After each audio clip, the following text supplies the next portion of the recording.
समझ नहीं आ रहा अपने सैलरी इंक्रीमेंट का क्या करूं। बेटा इतना क्या सोच रहा है? अपने म्यूचुअल फंड्स के एसआईपी का टॉपअप करा ले। This is the right time. क्या? समझ में नहीं आया। बेटा इतना क्या सोच रहा है? अपने म्यूचुअल फंड्स का एसआईपी टॉपअप करा ले। This is the right time. अब समझा।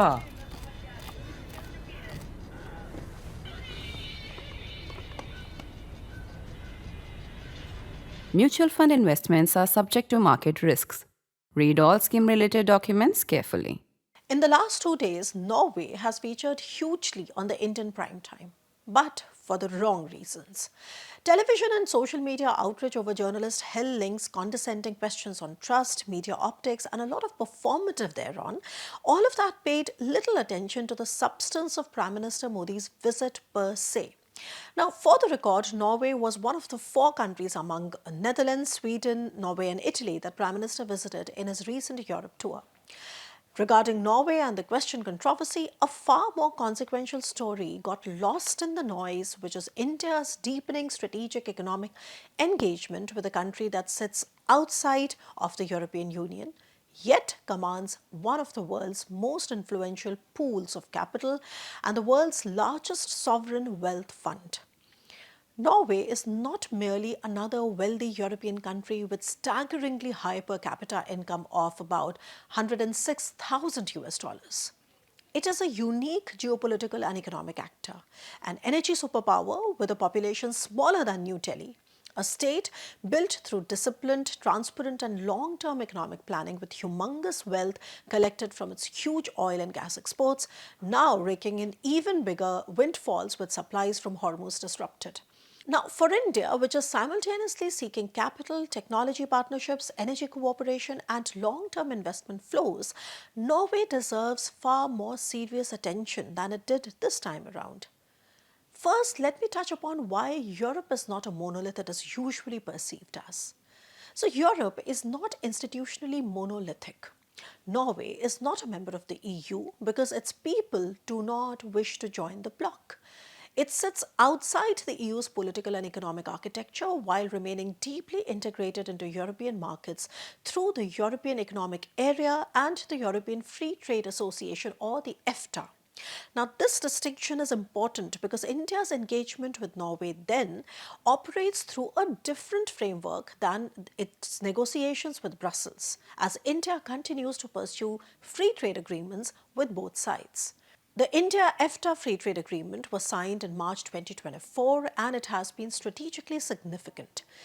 Alongside Norway, the agreement includes other non-EU members like Switzerland, Iceland, and Liechtenstein, small states with small demographies but disproportionately influential in global finance, technology, and capital flows. Unlike usual trade agreements focused narrowly on tariff reduction, the India-EFTA deal carried a larger strategic bargain. India would provide greater market access in exchange for long-term investment commitments from EFTA partners, and here it is basically Norway that India is looking for investments. That requires a better understanding of what kind of capital inflows India is seeking amid widely reported capital flights, a depreciating rupee, and a tightening energy situation due to a disrupted Hormuz. The centerpiece of this discussion, in my opinion, is Norway's government pension fund Global, commonly referred to as the Norwegian Sovereign Wealth Fund. Built from petroleum revenues generated in the North Sea, the fund today stands as the largest sovereign wealth fund in the world, with holdings across thousands of companies and markets, and with a current valuation at $2.2 trillion. Norway's story of creating a $2.2 trillion wealth fund is remarkable because it was not destined for such prosperity. You know what happened? There was luck by chance. Historically, Norway was a relatively poor country shaped by geography and climate. Harsh winters meant that little agriculture was possible. Much of the economy revolved around fishing, hunting, and subsistence farming. And large numbers of Norwegians migrated to the United States in search of opportunity. For centuries, Norway existed under Danish rule before achieving autonomy in 1814. It then entered into a union with Sweden before achieving full autonomy in 1905. By the 19th century, maritime trade and shipping began integrating Norway more deeply into European commerce and trade, particularly through ties with Britain. Fishing, timber, and shipping created pockets of growth, while the country's seafaring culture strengthened its commercial networks. By the late 19th and early 20th centuries, Norway had also begun developing a stronger public sector and tradition of economic planning. And yet, despite these advances, it remained a relatively modest European economy at the receiving end of the two world wars. The transformation, however, came with oil.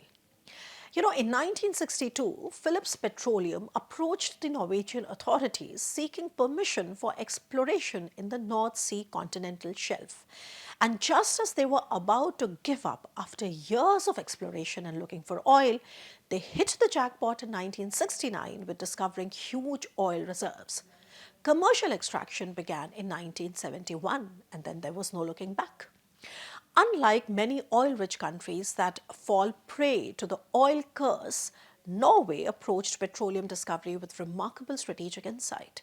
The Norwegian state insisted on sovereign control over natural resources, and regulatory structures were established quite early. Statoil, today Equinor, emerged as a powerful state-backed energy company. Petroleum wealth was treated not as a short-term windfall, but as a national asset requiring careful institutional management. Now, this mattered because Norway was acutely aware of the dangers associated with sudden resource wealth.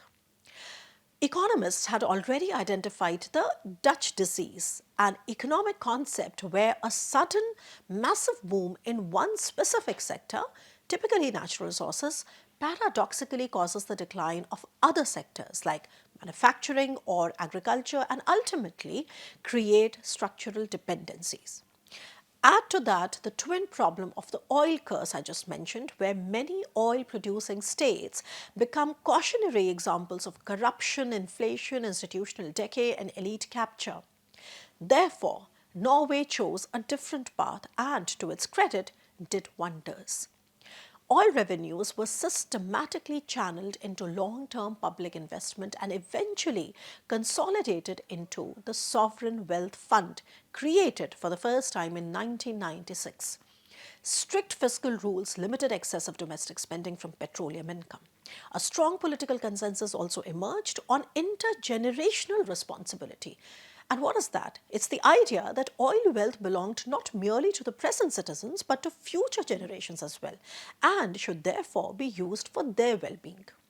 That's how Norway's government pension fund Global became one of the world's most reputed institutional investors with stakes across global equities, infrastructure, and real estate. And what has happened over the years and the decades, it has become a highly sophisticated capital pool with burgeoning investments in AI, data centers, green technology, and it has also created red lines by excluding investments in weapons, hydrocarbon entities, carbon-heavy industries, and tobacco. Countries across the world court Norwegian capital because of its size, stability, and long investment horizon. And naturally, then, India is no exception either. Now, during Prime Minister Modi's Norway visit, the recent visit, the two sides upgraded ties to a green strategic partnership. And what it does is that it paves way for investments into sectors like renewable energy, shipping, green transition infrastructure, logistics, and maritime cooperation. India requires enormous volumes of long-term capital to sustain infrastructure expansion, industrial growth, and energy transition goals. Sovereign wealth funds provide precisely that kind of long-term capital India hopes to attract as it positions itself as a major global manufacturing and investment destination. And that is where the good part of the story ends. There are also several challenges to understand. The India's-Norway investment relationship is more complicated than elegant diplomatic statements look on both sides. Despite India's aggressive investment outreach, the Norges Bank Investment Management's or the NBIMK's portfolio exposure to India actually declined in 2025, roughly by 40 basis points to 2.1%. Now, what is more important to underscore is that India emerged as the only major market in the fund's portfolio to deliver negative returns during 2025 in dollar terms. While not just generated overall portfolio returns of around 15% in the year, its India investments declined approximately 1.4%. Now, interestingly, and let me make sense of this data a bit for you, this reduction in India also coincided with higher allocations to other Asian markets. For instance, China's share in the portfolio increased to 3.6%, while Taiwan's allocation reached to 2.7%, overtaking India's, which I told you shrunk to 2.1%. Now, such detail deserves more attention and engagement than it has received domestically because it highlights both the constraints of Norwegian institutional investment policy as well as the volatile and underperforming investment ecosystem in India. Now, governments may speak the language of strategic partnership, but their sovereign wealth funds operate through a calculus which is shaped by governance standards, regulatory predictability, environmental frameworks, and long-term risk assessments on prospective investment destinations.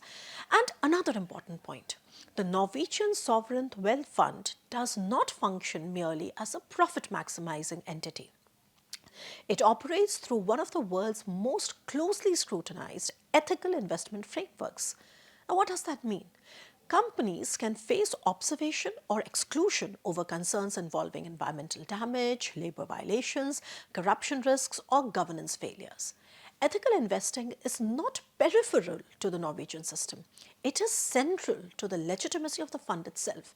Now, why am I mentioning all this? Because from India's perspectives, this became evident in controversies surrounding the Adani Group's exclusion from parts of the fund's investment. First, in 2024 for Adani Ports on alleged malinvolvement in Myanmar, and next in February 2026 for Adani Green for alleged financial crimes and opacity. Now, in India, such decisions are frequently interpreted through the lens of political prejudice, Western hypocrisy, or ideological targeting. Yet, within Norway's institutional ecosystem, these decisions are tied to a broader philosophy of ethical investing that successive Norwegian governments have defended for decades. Let me give you a few examples. The same Norwegian firm that has excluded the Adani Group has also excluded US-based L3 Harris Technologies, which develops components for nuclear weapons, and China's Weichai Power Co., based on concerns over sale of military equipment to Russia and Belarus. But is everything really that perfect about Norway and its large wealth fund? Or is it that Norway is too rich and therefore too complacent? Now, the Norwegian model itself has come under scrutiny. An interesting critique by Norwegian economist Martin Beck-Holt questioned fundamental aspects of the sovereign wealth governance and the growing political influence which has constrained pro-business maneuvering. In his 2025 bestseller, The Country That Became Too Rich, he argues that Norwegian sovereign wealth funds' performance peaked in 2013, after which productivity per se has stagnated and foreign investments are not coming in Norway. He also mentions why the debt-to-income ratio of Norwegian households remains at 220%, the highest in the OECD group, which stands for Organization for Economic Cooperation and Development. Now, this has happened because of the complacency on falling back on the mammoth wealth funds, and therefore what Martin Holt has argued is for a more pro-business reform. And yet, despite these criticisms, the Norwegian Sovereign Wealth Fund retains enormous international credibility. Markets continue to view it as disciplined, stable, transparent, and institutionally trustworthy. That credibility is precisely why countries across the world continue quoting Norwegian investment even when it is not as picture perfect as it seems at the outset. India, therefore, and in my opinion, faces a more sophisticated challenge in attracting investments via these highly specialized instruments. It's a pity that domestic political debates usually fail to acknowledge it. I'll be back to discuss if more investments indeed make their way into India from Norwegian wealth funds or if these promises remain underutilized. Stay tuned.